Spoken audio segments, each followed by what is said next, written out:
Hello, welcome to Fig Tree Christian. I'm Pastor Melissa, and I am so glad that you are here today. Today, I will be reading from Matthew 16, verses 21 through 28, and I'll be reading from the Common English Bible. I will also be using slides today. This is a sermon that I presented at Bedford Christian Church over a decade ago, a baker dozen years ago. And I also put it on figtreechristian.org. I will be sharing that link. You can look in the description, and there it is. You can read it yourself. I will be ripping this and putting it on YouTube later. So there's a lot going on today. Let's get started. Matthew 16, verses 21 through 28. From that time on, Jesus began to show his disciples that he must go to Jerusalem and undergo great suffering at the hands of the elders and chief priests and scribes, and be killed, and on the third day be raised. And Peter took him aside and began to rebuke him, saying, "God forbid it, Lord! This must never happen to you." But he turned and said to Peter, "Get behind me, Satan. You are a stumbling block to me, for you are setting your mind not on divine things, but on human things." Then Jesus told his disciples, "If any want to become my followers, let them deny themselves and take up their cross and follow me. For those who want to save their life will lose it, and those who want to lose their life for my sake will find it. For what will it profit them if they gain the whole world but forfeit their life? Or what will they give in return for their life? For the Son of Man is to come with his angels in the glory of his Father, and then he will repay everyone for what has been done. Truly, I tell you, there are some standing here who will not taste death before they see the Son of Man coming in his kingdom." May God add blessings to this reading. For the most part, change is not something humanity is comfortable with. Stability can give the misconception of safety, even if safety doesn't really exist. Because, see, whether we want it or not, change exists and is inevitable. The only true stability that actually exists is the ever-sure presence of God. Any other stability is only an illusion created by the natural order of the world.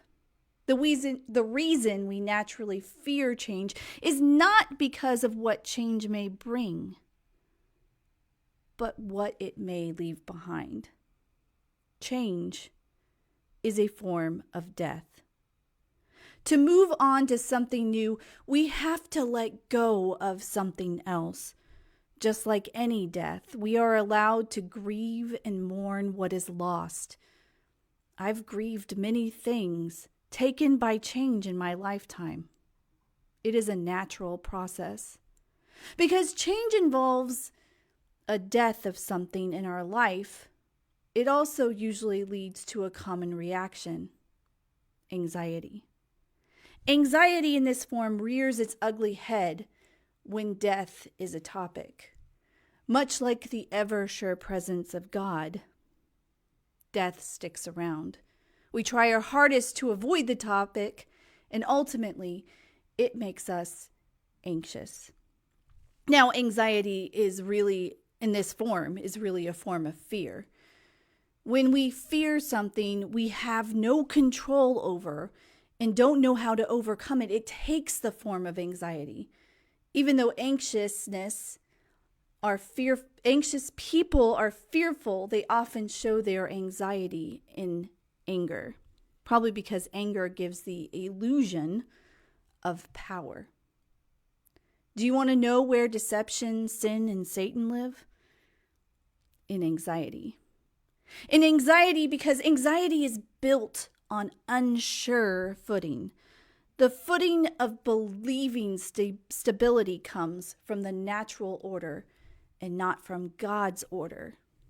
Peter was anxious. His anxiety probably centered on the preconceptions of the term Messiah. Messiah is a Hebrew word for anointed one. The Greek version of the word is Christos, or Christ. Yes, Messiah and Christ have the same root definition. When the term was first used, it was a term and not a title or a name. When kings first entered the Israelite story, Messiah was used for them because they were the anointed leaders from God. Years later, when kings were no longer around, Messiah was used towards priests. But something else happened to the term. Between the end of the Old Testament and the beginning of the New Testament, people began to talk about Messiah not as a term, but as a person. They began to say that the Messiah was going to bring back the line of kings and rule the Israelite people. They began to say that the Messiah would be God's anointed choice to lead. Most importantly, they began to say the Messiah could not be killed. For Peter, it was correct and right to call Jesus the Messiah. But his beliefs on that meant what he meant was different than the actual truth. C.S. Lewis wrote in The Four Loves, "When natural things look most divine, the demonic is just around the corner." In other words, our understandings unfortunately tend to include the worst of us. We shouldn't be looking for perfection in worldly things because we can't create a perfect anything. When we put our hopes and goals on things or ideas instead of God, we are asking fear to enter the picture, and fear can lead to anxiety.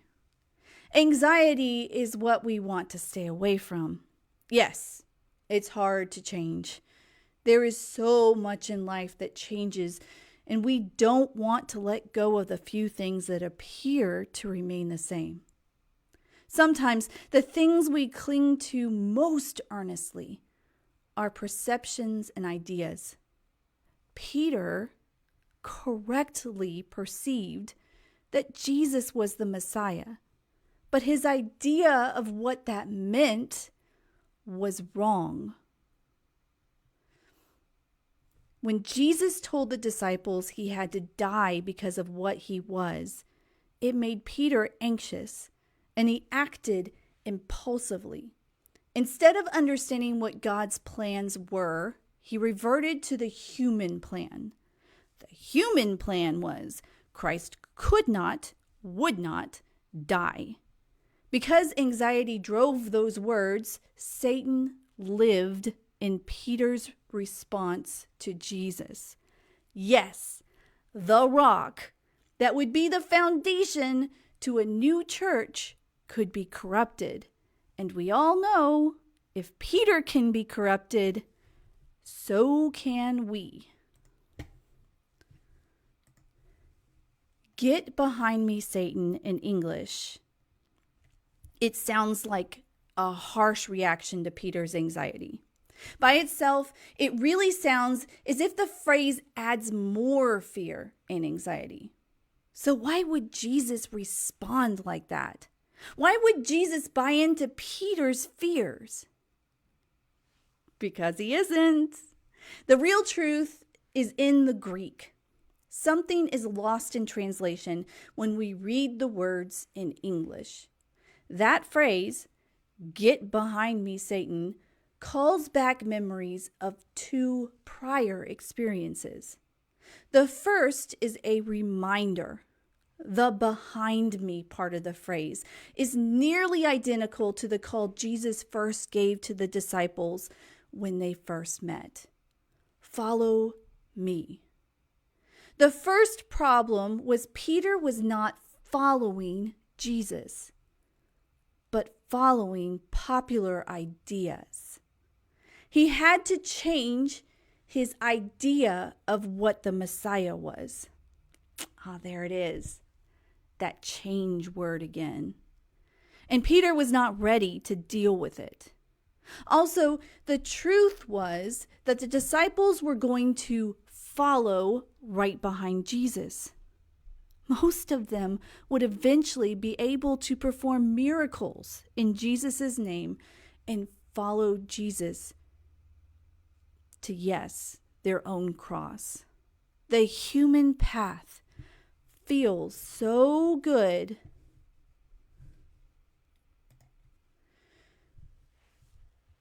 and appears to end well, but Jesus' path requires sacrifice and is difficult.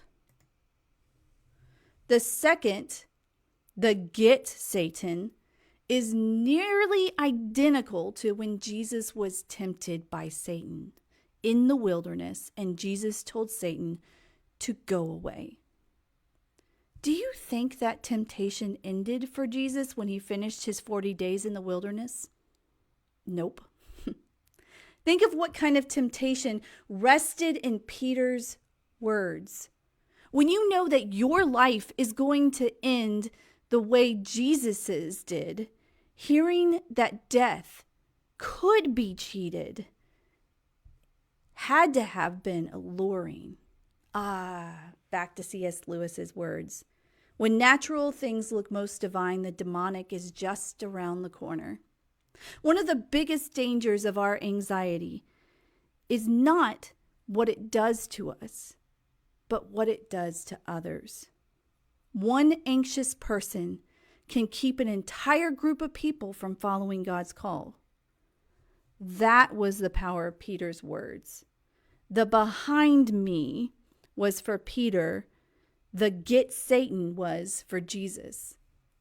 Even from the foundation of the church, Peter, temptation exists in the form of anxiety. When we accept Jesus' call, we all become rock solid and sure. After that, we determine what kind of rock we will be. Are we going to follow behind Christ and trust when God leads us down a road that will help us deal with the inevitable change? In that case, we will be a foundation for future generations. Or are we going to allow the fear to make us stagnant and turn our thoughts towards anxiety? In that case, we have allowed Satan into our lives and we become stumbling blocks. We are foundations, or are we something that gets in the way? That is our choice. Peter ultimately chose to give up his anxiety and follow Christ. He chose to be a foundation. Yes, that path was difficult and required sacrifice, but it was ultimately the most rewarding. This meditation was discussion general around anxiety and fear, and I'm not a trained medical professional or cannot speak and do not speak of clinical depression. Clinical depression is more than a choice. It is a brain chemistry, and there is something wonderful.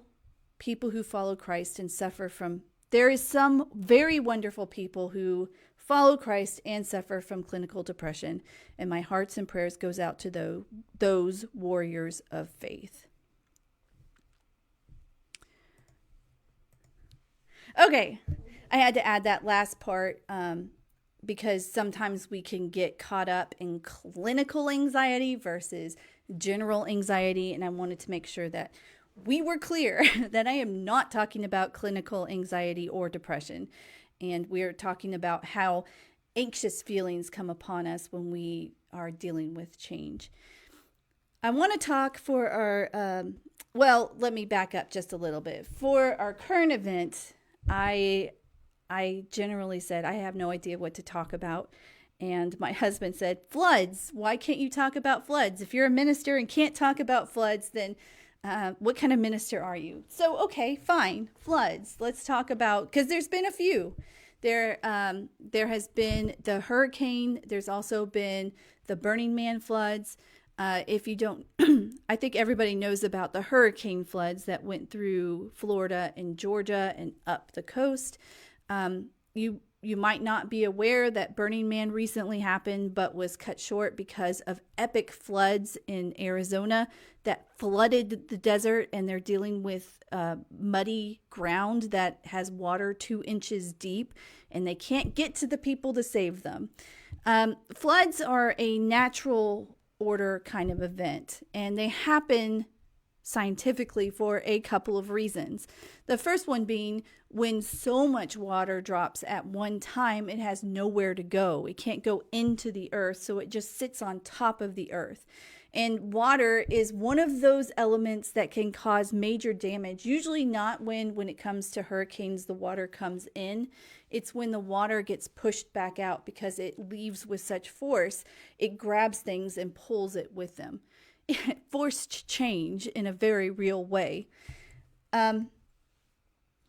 When it came to the Burning Man, you're dealing with desert, and desert has very hard ground, and because it's so dry, it just kind of bakes the ground into a solid form. So it can't go into, like, it doesn't get very much water to begin with, maybe 1 or 2 inches a year. So when a whole lot of rain drops at one time, it has absolutely nowhere to go. And it might not be a whole lot of rain for, like, I don't know, Georgia, but it is a whole lot of rain for the desert. So it just sits on top. And it's not really that it's causing any it's not really going to be pulled out. It's just going to sit there because the ground is so hard, it can't soak into the water. Floods have become something that we look at on a Christian perspective and a Judeo-Christian perspective because of things like the Great Flood. And we tend to see act of God, nature type things when we see floods. And I want you to know that when I think of the Great Flood, I typically don't think of the event that led to the Great Flood. I don't think of the building the ark or anything else of the nature pre-flood. What I think of is how Noah related to it after the fact. Now, I think that it's silly to build a life-size ark. And if you want to see a life-size ark, it won't float, but there's one in Kentucky. In fact, it's not made to actually float, which is hilarious to me that they didn't make it to actually be on the water. They just made it to be a museum that's the same size as the actual ark would have been using the dimensions in the Bible. After the flood was over and they're able to step on the ground, Noah can't take it. The devastation is too much. He goes into a tent and gets drunk. He gets so drunk that he doesn't even care about anything, and he also gets naked. And it's one of the scriptures that is read very rarely, but I love it. Not because I love what happened to Noah and the emotional state of Noah, but because it's something that is so real in Genesis. This feeling of remorse and loss that clearly he was feeling because he had so much emotion attached to what was lost in this epic flood that he had no other choice but to lament in such a bold way. His sons end up finding him, and there's no condemnation of Noah in this moment. So I guess what I want to say is to all of you that are dealing with loss during these floods and are struggling, I don't want you to feel that you are less than because you are lamenting or you are in sorrow or whatever word that expresses your mental state. Noah, the only righteous person in the entire world, lamented after the flood. So if you think you can't lament, then you're missing out on something. It's okay to be upset. And it's okay to deal with that in natural human ways. Noah did. You can. So there's my current event for today. I hope that you gain something. I'm exploring. Love to explore with others. I think that something really great could happen if others stepped up and wanted to do this with me. But I'm still on my own, and I am living with it, and I am lamenting in my own ways on my own time. But I will see you again. Go in peace.